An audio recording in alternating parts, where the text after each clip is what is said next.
କାହାଣୀ ନିଆରା ପରମ୍ପରା।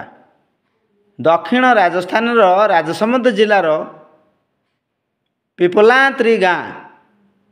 ଏହି ଗାଁର ପୂର୍ବତନ ସରପଞ୍ଚ ଶ୍ୟାମସୁନ୍ଦର ପାଲିୱାଲଙ୍କର ଝିଅଟିର ଅସ୍ୱାଭାବିକ ମୃତ୍ୟୁ ହୋଇଗଲା।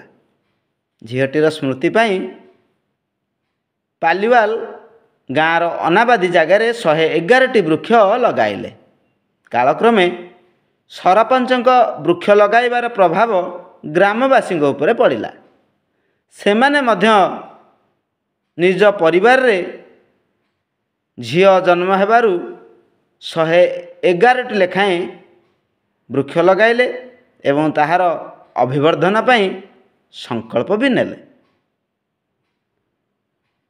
2006ରେ ଆରମ୍ଭ ହୋଇଥିବା ଏହି ନିଆରା ପରମ୍ପରା ଯୋଗୁଁ ମାତ୍ର 6 ବର୍ଷ ମଧ୍ୟରେ 2.5 ଲକ୍ଷ ନିମ, ଆମ୍ବ, ଶିଶୁ ଭଳି ବୃକ୍ଷରେ ଗାଁର ଚାରିପାଖ ସୁଶୋଭିତ ହୋଇଗଲା, ଯାହା ପ୍ରକୃତି ପ୍ରେମୀ ଓ ପରିବେଶବିତଙ୍କୁ ଆଶ୍ଚର୍ଯ୍ୟ କରିଦେଲା।